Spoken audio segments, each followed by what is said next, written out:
right, we're going to go ahead and get started. This is our track 4, Economics and Politics. And if everybody can go ahead and take a seat, we will get started. We have 3 terrific people here today that are going to talk to you. The first up will be Kenneth Green. And I wanted to point out to you that the bio that you have for him in your booklet is not accurate.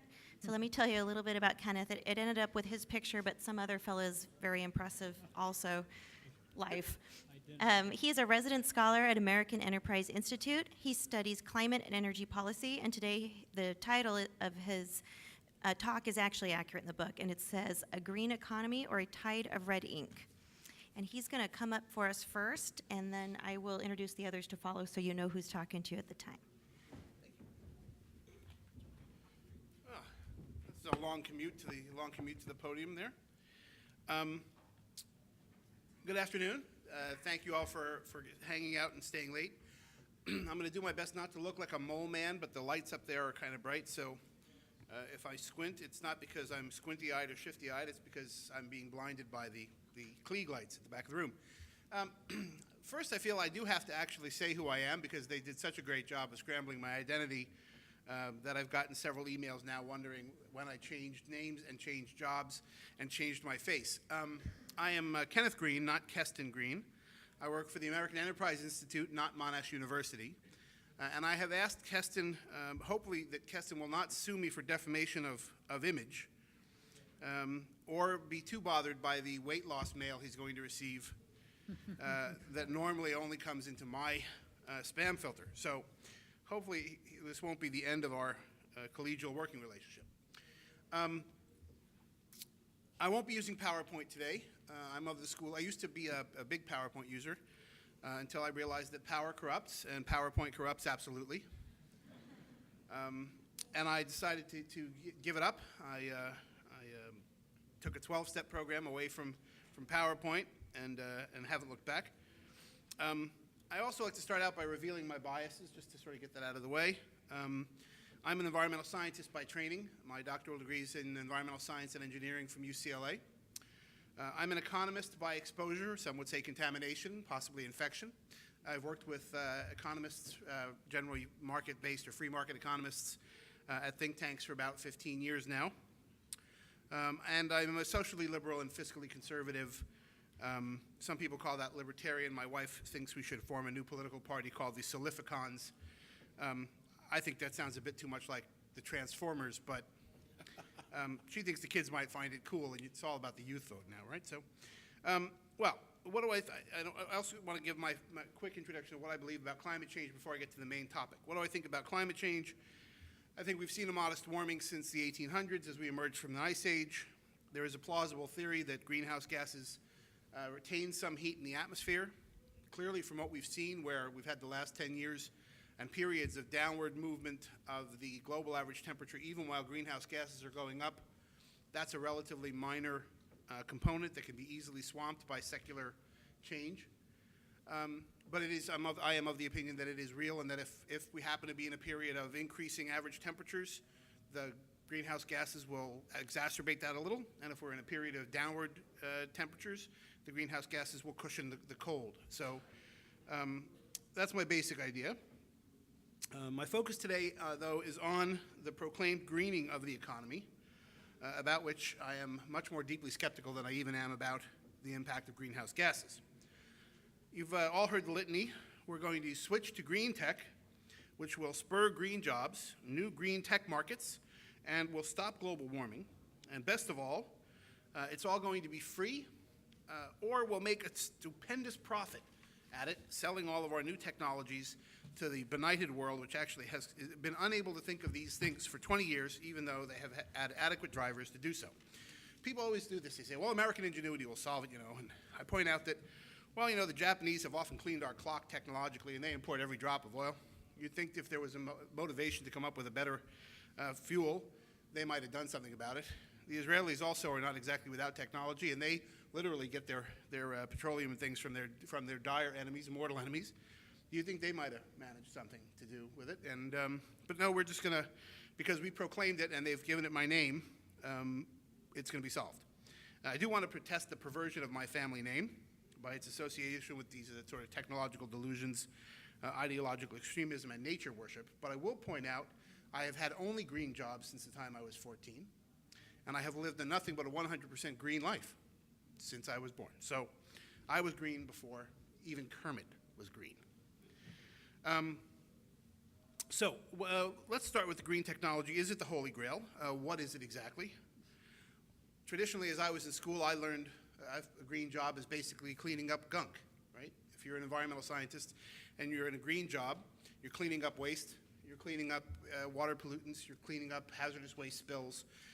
That's a green job. You're actually fixing damage done to the environment. Now, the meaning seems to be a green job or green technology is anything that gives you the equivalent product, good, or service with less greenhouse gas emissions. There's only one problem with that doesn't exist, because all of these things are more expensive. So you're not getting comparable, you're getting similar but more expensive. What green really means is pricier with somewhat less greenhouse gas emissions. Let's start with the whole green tech issue, that the government's going to pick green technologies and that's going to fix everything.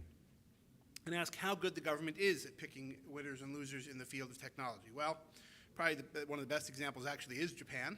Studies have been done of Japan's Ministry of Industry and Trade, MITI, which engaged in what's called industrial policy for a period of 25 or 30 or more years. And what was found is it's true. Governments can indeed find winning technologies. As I point out, even a blind hog can find an acorn. But if you actually look at all the things they spent money on, they wasted a vast amount more than they actually got a return on investment for. And that's not only the case in Japan. We can look here. We had the synfuels movement that was going to end our dependency on fossil fuels in the 1970s. We had electric cars. California, did you know that California is now a thriving economy based on selling technologies for electric cars and batteries? That's what they said. They promised that was going to be the case in 1994, 95, when I started working for Reason, arguing about electric cars. They said it didn't matter that they were going to get rid of the aerospace sector because they were going to retool to make batteries and electric cars. How many of you work for the industry, battery industry in California or electric? Know anybody who works in the thriving California electric car and battery industry? Didn't think so. Fuel cells. We are going to have fuel cells in our cars. We threw millions of dollars into fuel cells, and California is going to build a hydrogen economy, which are going to use fuel cells. Only one problem: Ballard Industries, the people who actually pretty much invented the fuel cell, have thrown it in as a bad idea because it's just never going to work for cars. Unless you want $1 million car. Then you can have a fuel cell. Of course, then you could have a zero-carbon car by having people push it instead. Your servants, you could push it. Ethanol was going to fix our problems. And of course, it's good to know that the government has suspended the laws of unintended consequences, and we don't really have giant blooms of pollutant causing dead zones in the Gulf of Mexico and the Chesapeake Bay. We don't have people going hungry because we've diverted corn from feed into corn for ethanol. We haven't increased air pollution and water pollution in local streams and rivers and local areas, and we haven't actually increased greenhouse gases compared to using gasoline. Oh, wait. We actually did all of those with ethanol. Ethanol makes virtually every one of those problems worse. And cellulosic ethanol, I can tell you, my master's was in molecular genetics, and I was interested in this back in the 70s, even before I was in college. But in the 80s, I was following the same stuff, and it was 10 years away that we would have a one-step conversion from cellulose to ethanol. We'd have one organism with all the genes to do the conversion from cellulose to ethanol 10 years later. That was 1985. In 95, it was still 10 years later that we would have it. In 2005, it was 10 years later that we would have it. And now people say it's 10 years later and we'll have it, except for the fact that I reviewed grant proposals a couple months ago for EPA on people looking into the technology for how to do this. And they have not advanced over what I was reading in 1985. They still have absolutely no idea how to convert from cellulose to ethanol in a feasible way at scale, much less at an affordable level of cost. So if green tech's not going to save us, what are we likely to get? Well, I would say we're likely to get what's called vapor tech, which is everything that will be plausible 10 years away for 40 years. While meantime, we'll run out, our coal plants will get old and die. We'll spend huge amounts of money. My hand is touching that. Well, now I've done it. we'll try not to touch that. What's going to happen is we're going to build the next green tech bubble. I think you're seeing the beginnings or the growth of a green tech bubble. Governments are going to make sure that with all the subsidies, the money's poured into this tech bubble. And when it bursts, the difference between this one is when the housing bubble burst, you could see how it affected your 401k. When the tech bubble bursts, there won't be enough light to see how it affects your 401k. So you won't have to worry about reading a lot of depressing things because basically there won't be much electric power to read by. But let's suspend our skepticism and assume the green tech is real. Can it create jobs, save Detroit, and stimulate the economy? You're going to give me time warnings? Good. How am I doing? 10 minutes. Perfect. That's where I wanted to be. First of all, can we create green jobs? Can the government, can we create green jobs?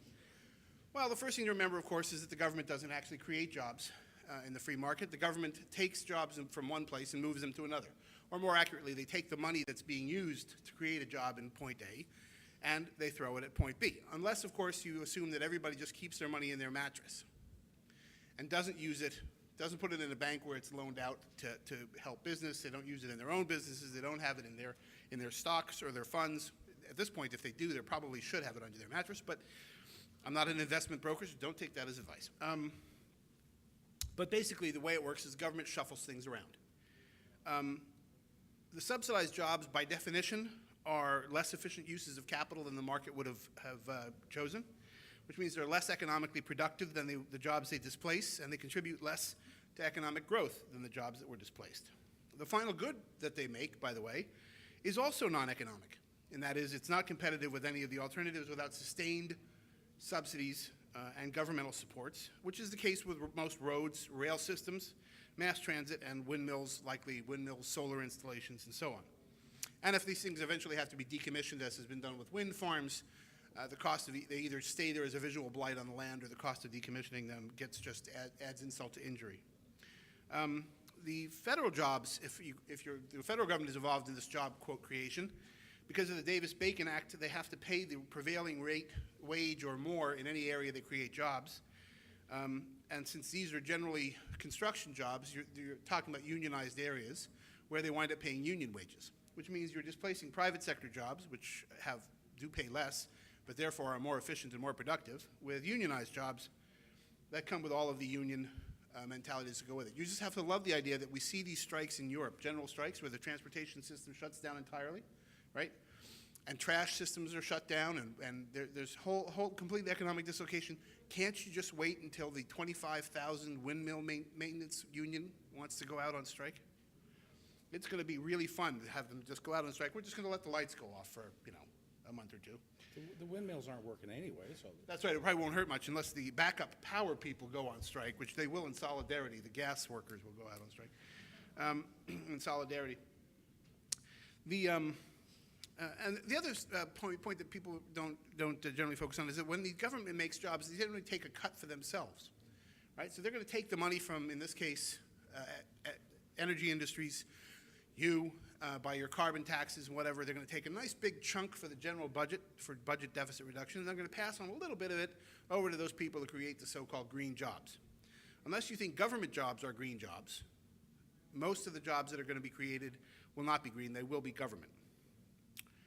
I don't need to tell you what the best way is for the government to stimulate jobs is to cut taxes, reduce regulations, and stop interfering in the market, which is the fastest route we know to job creation here and anywhere else.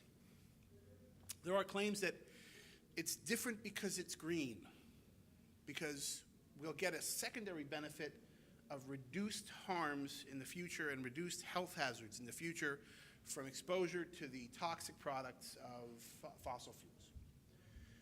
That would possibly be true if we could actually have any impact on climate change, and if we hadn't already driven down conventional pollutants so low that a very, very tiny number of people are actually harmed by conventional air pollutants now. And in fact, we're already on a track with existing regulations in the pipeline to end that. The levels will drop down below the threshold of harmfulness in the next probably 5 to 10 years, regardless of what we do, simply because of the regulations already in the pipeline.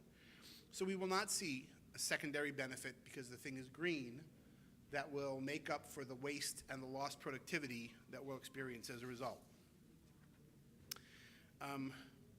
Will hybrids fix Detroit? Well, no. The problem, of course, for Detroit is that the automakers have very high labor rates, and they have huge legacy costs from being extremely generous to their unions. And until they can rewrite their agreements and increase their productivity, they're not going to recover anytime soon. The problem was not a lack of green cars. Ford, GM, the others all make them. It's that nobody wants to buy them, and they're more expensive than the other ones. So forcing the car companies to put out more cars that people don't want to buy, that are still more expensive than alternatives, is not likely to save them, unless the taxpayers basically give them money to subsidize the cars and then give the buyers money to subsidize the purchase, in which case everybody will pay 3 different ways for their same car. You'll pay through your purchase price, your taxes, and the subsidy that you give to the automaker, further hiding the true cost of the car. It's an exact step backward from the transparency we've had in the car market these days, where you can find out exactly what it costs them for every lug nut and haggle over their price. Pretty soon you won't be able to find out what it costs them for anything. Plug-in hybrids will be worse. The Obama administration is going to put their energy team in plug-in hybrids, the Volt. They cost at least $18,000 more than a comparable hybrid or conventional. They'll be more than $40,000 for the car that's the $20,000 worth of car. And this is your government dollar at work, buying cars that are twice as expensive in a time of massive economic retraction, so that a few bureaucrats can drive around when they're willing to leave their drivers behind. And of course, at the secretarial level, they all have drivers in large cars. But they can put on display every once in a while. They can buzz by in the Volt and wave out the window, and like Arnold with his hybrid, with his fuel cell Hummer. So I'll wrap up by answering the last question, which is, well, it's a stimulus. Even if it's not going to do any of these things, it'll make jobs, and it's a stimulus. Well, it might be a stimulus if you could get the money out anytime in the next 2 years to actually do anything useful. But most green projects, other than home weatherization, won't be rolled out anytime soon. To replace your average coal plant, a decent-sized coal plant, is going to require probably 5,000 windmills and a backup gas power plant conversion. And you're going to need siting and regulatory approvals for all of that, not to mention the power lines, the very high voltage smart grid power lines, both computerized and ultra-high voltage, to get it to the markets. There is no way a significant number of windmills can be brought online within 2 years. It's unlikely you'll have a significant number brought online in 4 years, possibly not 6 years. And the same is true for solar power. An example, they want to build a solar plant in California's Inland Empire to power San Diego. And the national environmental groups are all for it. Great, solar power, wonderful. But they'd have to run the power lines through Anza Borrego State Park. Guess what these California state environmentalists have said? Absolutely not. So if you think about the permitting challenges that await all of these projects at the state and local level, if they're stimulating anything, it's mostly going to be stimulating anger and high blood pressure in about 5 to 6 years. The same is true for expanding the electrical grid. We supposedly need a smart ultra-high voltage power line grid, 9,000 miles roughly worth of power lines. How long do you suppose it's going to take to string up 9,000 miles worth of high voltage power lines and get approvals for siting them, and the giant concrete pads they sit on, and the giant steel towers that make greenhouse gases, all of which are going to be taxed within the next couple of years?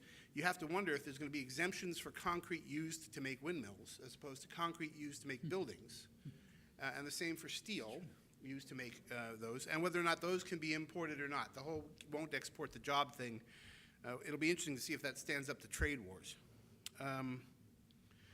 Well, finally, one can debate the merits of all of these efforts as whether or not they make any kind of economic or environmental sense. But what can be said pretty categorically is, one, green tech will not stimulate the economy, it will not make green jobs, and chances are good it will not produce green tech. Thank you very much.